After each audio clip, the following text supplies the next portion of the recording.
کہتے ہیں جی کہ ہمارے ہاں ولیمہ بھی اور نکاح جو ہے وہ ایک ہی دن میں ہوتے ہیں. مثلا آج ہی نکاح ہو گیا، بس شام کو ہی دعوت ہوگی، ناجائز.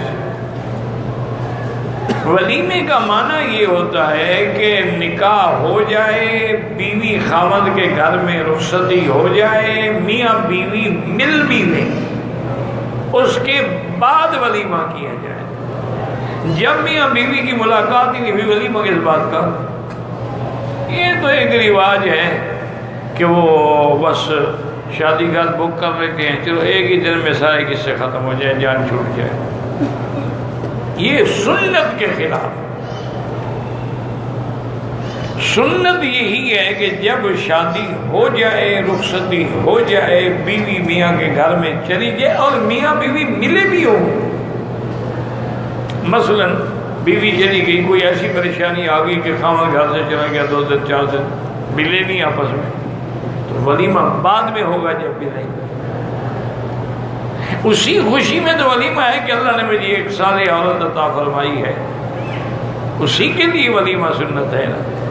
کیوں ولیمہ ہوتا ہے؟ اسی لیے کہ اللہ نے مجھے ایک حلال، شریف، صالحہ، طاہرہ، پاک عورت عطا فرمائی. ایک صحابی نے کے کپڑے پر یعنی جو رومال تھا اس میں ہلکے ہلکے داغ تھے، پیلے رنگ کے جیسے زعفران ہوتا ہے. تو حضور نے بلایا، فرمایا کہ تم نے شادی تو نہیں کی، اسی کا داغ تو نہیں ہے خوشبو کا عورت کے ساتھ لیٹنے سے؟ اور نے کہا یا اسلام میں نے شادی کی. اور میں حل تزوجت سیبا ام بکرا، تم نے شادی جو ہے وہ کنواری لڑکی سے کی ہے یا کسی بیوہ سے؟ اس نے کہا یا رسول اللہ میں نے بیوہ سے شادی کی. اور میں اللہ تزوجت بکرا، اللہ کے بندے کنواری لڑکی سے شادی کرتے، وہ تم سے کھیلتی، تم اس سے کھیلتے. جوانی کی بہار تو اور ہوتی ہے نا، بیوہ تو پھر بھی بیوہ ہوتی ہے نا، اس کے اندر وہ جذبات تو نہیں ہوتے نا جو ایک کنواری لڑکی کے جذبات ہوتے ہیں. تو اس نے عرض کیا کہ یا رسول اللہ میں کنواری لڑکی سے بھی شادی کر سکتا تھا، میرا باپ فوت ہو گیا، میری 6 بہنیں، اگر میں ایک اور کنواری لڑکی اور نوجوان لڑکی سے شادی کر لے آتا، میری بہنوں کی عمر کی ہوتی تو میری بہنوں کو کون سنبھالے گا؟ میں نے اس لیے مناسب سمجھا کہ کوئی پختہ عورت ہو، میچورڈ عورت ہو، بیوہ عورت ہو، جو میری بہنوں کو ہدایت کرے، ان کو سنبھالے، ان کی عزت کی حفاظت کرے. حضور بڑے خوش ہوئے. آپ نے فرمایا تم نے بہت اچھا کہ تم نے اپنی غرض کو، اپنی خواہشات نفسانی کو چھوڑ دیا اور اپنی بہنوں کا خیال رکھا.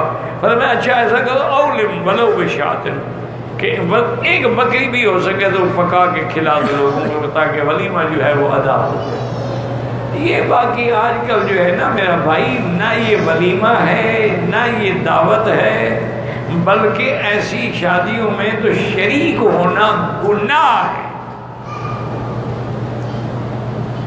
جس میں عورتیں باقاعدہ ایسے نکلتی ہیں جیسے کہ فیشن پریڈ پہ نکلی ہوئی ہو،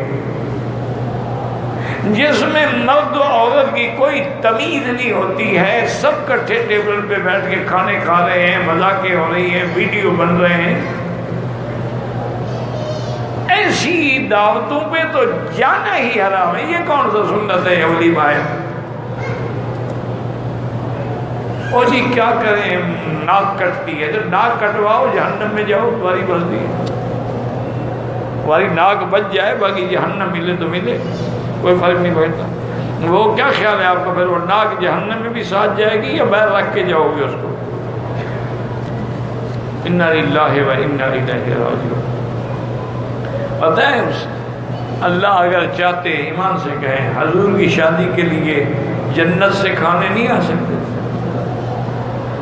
نہیں، ہمارا ایمان ہے اگر حضور چاہتے تو دنیا کے کھانے نہیں، جنت کے کھانے آ جاتے میرے مدنی کے ولیمے کے. لیکن حضور نے صحابہ کو فرمایا کہ آج ہر آدمی کے گھر میں جو پکا ہو نا وہ سارا کھانا لے کے آئے مسجد میں.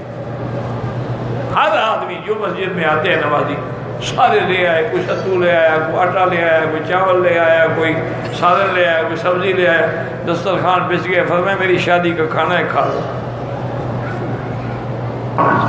نبی کی شادی تو اس طرح ہوتی ہے۔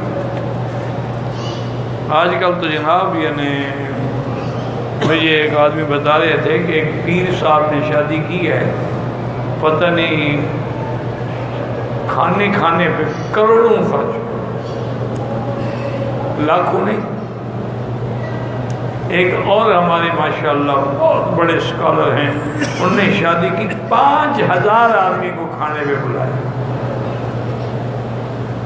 ایک آدمی کا کھانے کا آج کل کے حساب سے کیا لگائے گیا، 100 روپیہ بھی لگا دیتے، 5000 کا کتنا بڑھے گا؟ بس انا للہ و انا الیہ راجعون۔ اچھا خدا کی شان دیکھو، یہ شادیوں میں جتنے خرچ ہو رہے ہیں نا، اسی جلدی سے طلاقیں بھی ہو رہی۔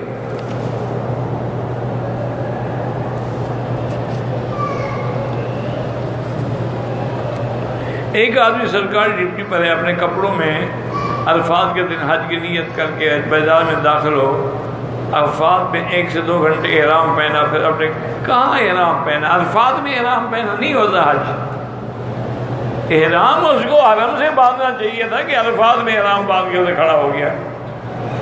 کوئی حج شج نہیں، عمرہ کرے اور دم بھی ادا کرے، عرفات میں تو کوئی احرام نہیں ہوتا۔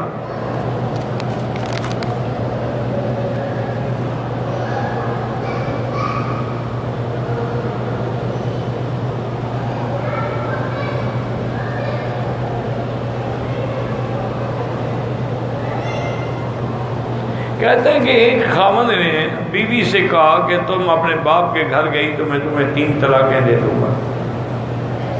انا للہ و انا الیہ راجعون۔ بہرحال اس کے چھوٹے چھوٹے 3 بچے بھی ہیں، باپ بیمار ہے، اب خاوند نے اجازت دے دی ہے کہ تم باپ کے لیے جا سکتی ہو، ٹھیک ہے وہ جائے، بصورت حنفی مسلک میں تو طلاق واقع ہو جائے گی۔ باقی ائمہ کے نزدیک گنجائش ہے، وہ کہتے ہیں کہ یہ کہا تھا نا اسی وقت جاتی تو ہو جاتی، اب تو مدت گزر گئی اور اجازت بھی دے دی، اس نے اپنی حلف واپس بھی لے لی، تو بہرحال بہتر یہ ہے کہ دارالفتاء میں جا کے فتویٰ حاصل کر۔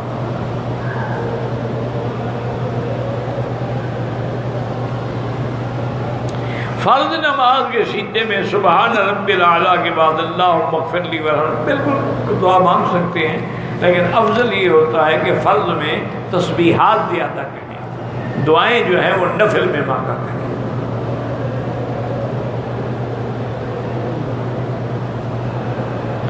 بہرحال حنفی مسلک میں صرف وضو غسل گردن کا مسئلہ ہے، باقی تو کسی ائمہ کے نزدیک نہیں ہے۔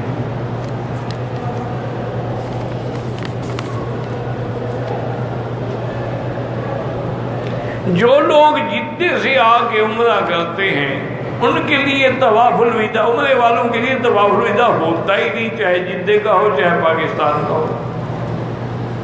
طواف الوداع حج میں ہوتا، عمرے والوں کے لیے کوئی طواف الوداع نہیں ہوتا، چاہے وہ پاکستان سے عمرہ کرے، بنگلہ دیش سے کرے، انڈیا سے کرے یا جدہ سے کرے۔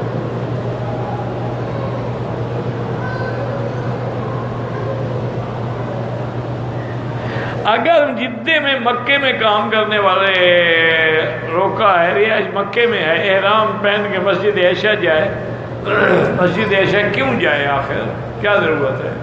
جدے سے آگے احرام باندھنا ضروری نہیں ہے۔ عمرہ کرنا چاہتا ہے تو جدے سے بھی احرام باندھ کے کر سکتا ہے، مسجد عائشہ سے بھی احرام باندھ کے کر سکتا ہے۔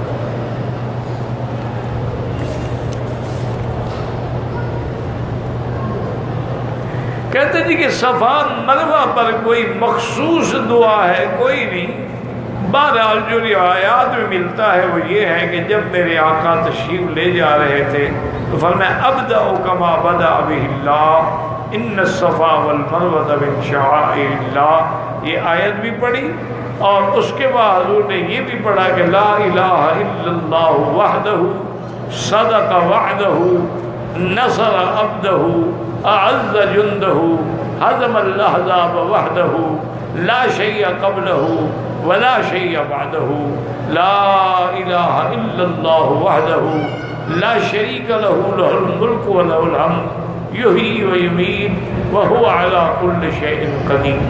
اسی طرح یہ بھی آتا ہے کتاب رب اغفر وارحم واعف وتکرم وتجاوز عما تعلم انك تعلم ما لا نعلم انك انت الله الاعز الاکرم۔ نہ آئے تو کوئی ضروری نہیں ہے پڑھنا، نہ آئے جو آتا ہے سبحان اللہ الحمدللہ لا الہ الا اللہ اکبر، درود شریف، کلمہ شریف۔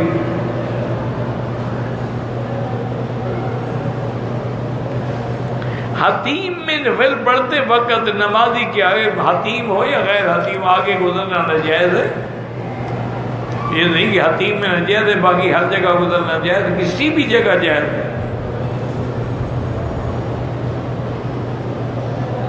کہتے ہیں کہ دوسری شادی کا مجھے خواہش ہے لیکن بیوی کی اجازت کا کیا تعلق ہے شادی سے؟ تم اگر خود زن مرید ہو تو اس میں کسی اور کا کیا قصور ہے؟ اسلام نے تو پابندی نہیں لگائی کہ پہلی بیوی سے شادی کرو۔ دوسری بات بھی یہ ہے کہ پہلی بیوی بیچاری کو پاگل تو نہیں ہے کہ اجازت دے گی، کیوں اجازت دے؟ شادی کرنا چاہتے ہو بس ایک بات کا خیال رکھو، کیا تم عدل کر سکو گے؟ اگر عدل نہ کر سکو فَإِنْ خِفْتُمْ أَلَّا تَعْدِلُوا فَوَاحِدَةً، پھر ایک سے گزارا۔ اور یہ بھی صحیح حدیث میں ہے کہ جس کی دو بیویاں ہیں وہ ایک کے ساتھ عدل نہیں کرتا ہے، قیامت والے دن میدان حشر میں اس کو اللہ فالج سے اٹھائیں گے، وہ اس کا ایک حصہ دھڑ جو ہے مارا ہوا ہوگا تاکہ لوگوں کو پتہ چل جائے کہ یہ وہ شخص ہے بدبخت جس نے اپنی بیویوں سے عدل نہیں کیا۔ عدل کے اندر لباس بھی ہے، وقت بھی ہے، زمان بھی ہے، مکان بھی ہے، صرف محبت اس کے ہاتھ میں نہیں۔ ایک بیوی سے محبت زیادہ ہے، ایک سے کم ہے، یہ اس میں عدل نہیں۔ اس لیے حضور فرماتے تھے اللہم انی اعدل فیما املک وکیف اعدل فیما لا املک، یا اللہ جو میرے بس میں ہے اس میں تو میں عدل کرتا ہوں لیکن دل تو میرے بس میں نہیں ہے، اگر کسی سے محبت زیادہ ہو اس میں تو میں عدل نہیں کر سکتا۔ تو میرا بھائی شادی کرنا منع نہیں ہے، اسلام میں اجازت ہے، لیکن شرط یہی ہے کیا تم دو بیویوں کے اخراجات ادا کر سکتے ہو؟ دونوں کے نان نفقہ رہائش کا انتظام کر سکتے ہو اور دونوں کے حقوق شرعی بھی ادا کر سکتے ہو؟ پھر لاکھ دفعہ کر لو، بیوی سے پوچھنے کی ضرورت ہی نہیں ہے۔ واللہ اعلم۔ اللہم صلی علی سیدنا محمد وعلی آل سیدنا محمد وبارک وسلم۔ اللہ انا نشہد بانک انت اللہ لا الہ الا انت الاحد الصمد الفرد الذی لم یلد ولم یولد ولم یکن له کفوا احد۔ اللہم فرج ہم المہمومین، نفس کرب المکروبین، واقض الدین عن المدینین، واشفنا واشف مرضانا ومرضى المسلمین، واشفنا واشف مرضانا ومرضى المسلمین۔ اللہم انصر الاسلام والمسلمین، اللہم احفظ سائر بلاد المسلمین، وهذا البلد الامین فاجعلها آمنا مطمئنا سخاء رخاء الى یوم الدین۔ یا اللہ بیماروں کو شفا عطا فرما، یا اللہ بیماروں کو شفا عطا فرما، یا اللہ بیماروں کو شفا عطا فرما، یا اللہ ہماری ظاہری باطنی روحانی جسمانی بیماریاں دور فرما، یا الہ العالمین بے حیاؤں کو حیا عطا فرما، بے دینوں کو دین عطا فرما، بے اولادوں کو اولاد عطا فرما، قرض داروں کے قرض عطا فرما، جن کا رزق تنگ ہے ان کے رزق میں برکتیں عطا فرما۔ یا اللہ مسلمان کشمیر میں ہیں، روہنگیا میں ہیں، برما میں ہیں، اراکان میں ہیں، ہند میں ہیں، سندھ میں ہیں، عرب میں ہیں، عجب میں ہیں، ان کی جان مال آبرو عزت کی حفاظت فرما۔ یا اللہ پورے عالم میں مساجد کی، مدارس کی، معاہد کی، دین کے اداروں کی حفاظت فرما۔ یا اللہ دین کے کام کرنے والوں کی حفاظت فرما۔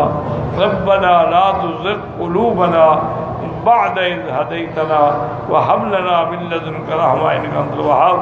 صلی اللہ تعالی علی خیر خلقہ سیدنا محمد وعلی آلہ وصحبہ اجمعین۔ اللہم صلی علی سیدنا محمد وبارک۔